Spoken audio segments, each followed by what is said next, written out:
São Paulo voltou a nadar em dinheiro?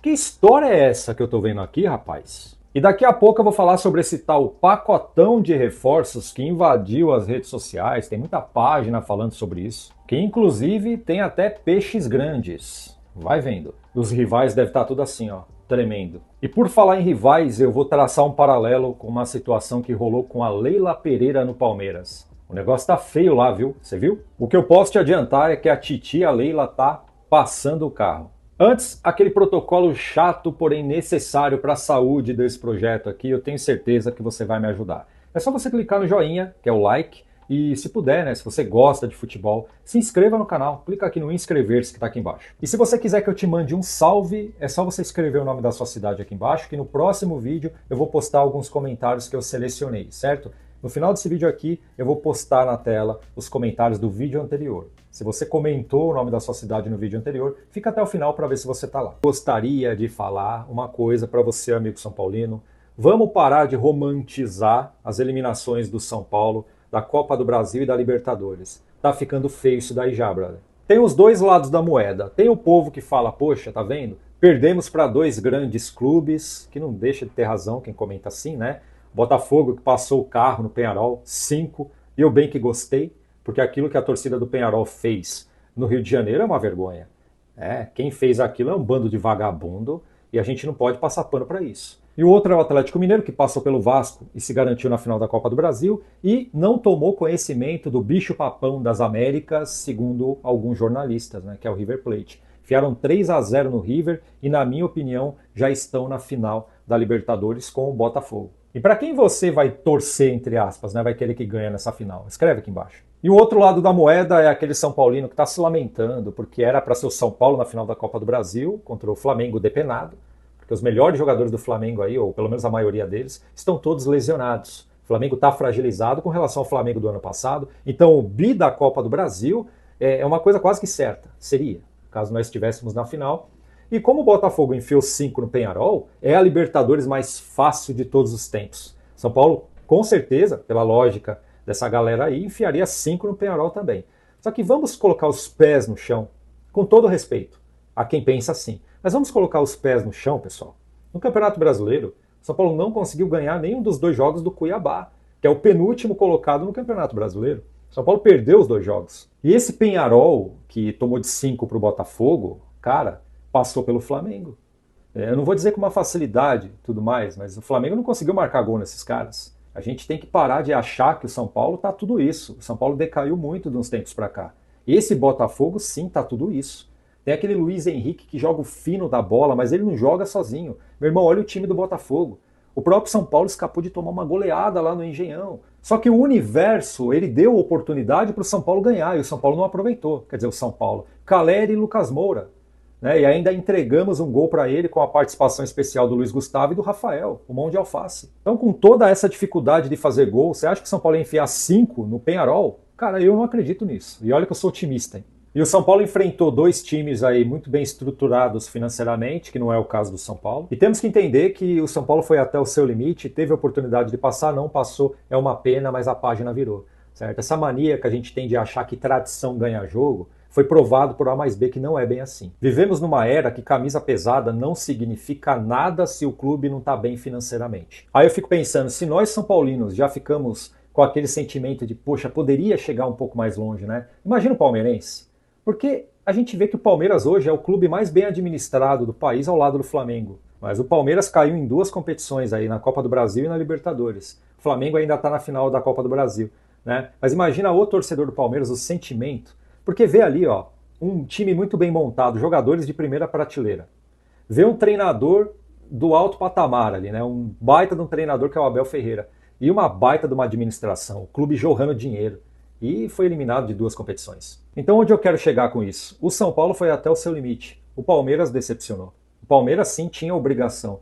O São Paulo, pelo peso da camisa, pela tradição, ok. Mas o futebol hoje, ele é feito com dinheiro. E dinheiro, São Paulo não tem. E o Palmeiras tem de sobra. E falando em Palmeiras, o pau tá quebrando lá, hein? O negócio tá quente. Né? A Leila deu uma entrevista e olha só uma das coisas que ela falou que levou o palmeirense à loucura. Dá uma olhada. Se a oposição vencer, Palmeiras volta ao que era antes de cair e não ganha mais nada. O palmeirense ficou ensandecido com isso, né? Tem muita gente criticando ela, quer que ela caia fora do Palmeiras agora, né? Tá torcendo para a oposição, mas a Leila Pereira tem razão.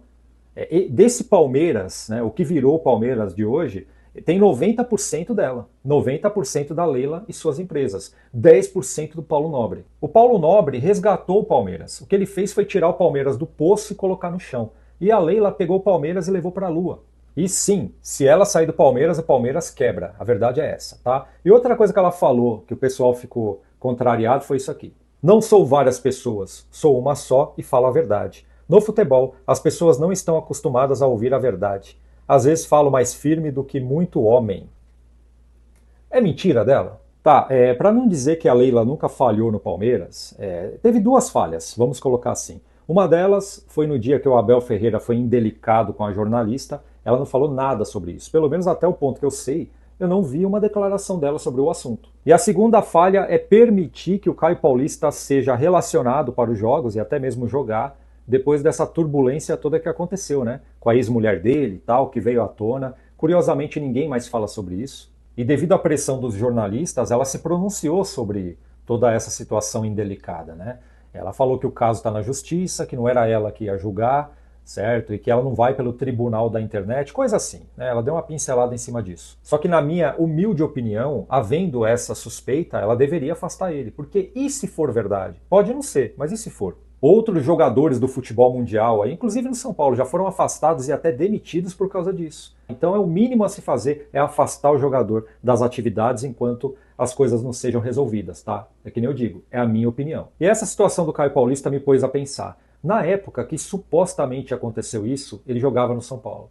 Então será que alguém do São Paulo, lá de dentro, dos bastidores ali, não ficou sabendo desse suposto atrito dele com a ex-mulher? E até por isso o São Paulo não procurou ele para fechar negócio, né? Eu fiquei meio confuso com relação a isso. Mas é achismo, tá? Enfim. Eu vou traçar um paralelo agora da Leila no Palmeiras com o Júlio Casares no São Paulo. A Leila pegou o Palmeiras ajustado financeiramente e deu aquela melhorada, né? O Palmeiras é outro nas mãos dela. E o Casares, quando chegou no São Paulo, na verdade ele já estava, né? A gente sabe disso. Só que quando ele assumiu a presidência do São Paulo, o clube devia cerca de 600 milhões de reais. Certo? E de lá para cá o São Paulo ganhou 3 títulos, chegou em algumas finais, etc. Deu aquela melhorada, enfim. Só que financeiramente, talvez seja um dos piores déficits da história de São Paulo.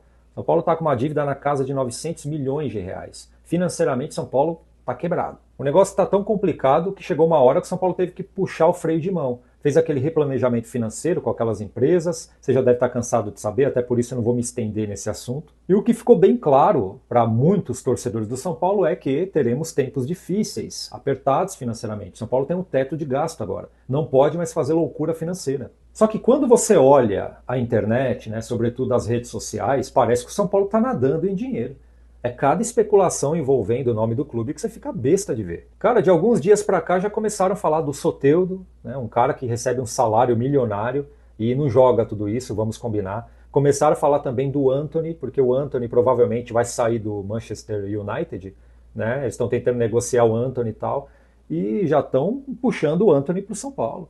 Meu irmão, São Paulo tem 3 milhões de reais para pagar de salário pro Antony? É óbvio que não, é um absurdo. Nem Soteldo, nem Antony, nem Oscar, até o Thiago Mendes, que já tinham feito um acordo verbal aí, nem ele pode vir.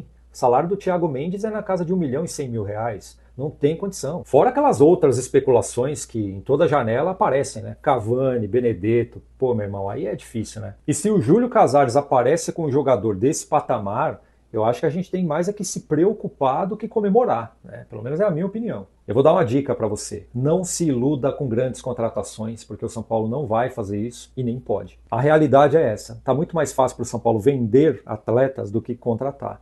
William Gomes, parado na porta. Ah, mas a diretoria já disse que ele fica. O jornalista cravou que ele não vai sair. Será? Se aparecer um clube árabe despejando grana no São Paulo, você acha que o Júlio Casares vai segurar o garoto? Fora que já chegou especulações aí que tá para chegar uma proposta pro Bobadilha, pro Sabino, pro Alan Franco. E aí? A luta do São Paulo vai ser segurar bons jogadores, né? Talvez seja o certo a se fazer. Agora, contratar jogador caro vai ser muito difícil. E gostaria que você deixasse aqui embaixo a sua opinião, tá? Eu leio todos os comentários, inclusive o pessoal que escreve o nome da cidade querendo um salve. E os salves de hoje vão para Geraldo Ferreira da Silva, de Campo Grande, Mato Grosso do Sul, Miguel Neto Donato, de Maringá, Paraná, Mauro Zupelli, de São José do Rio Preto, São Paulo, e Ezequiel Ferreira, de Santa Helena, Goiás. Então é isso, eu, Renato, vou ficando por aqui, um forte abraço e até a próxima.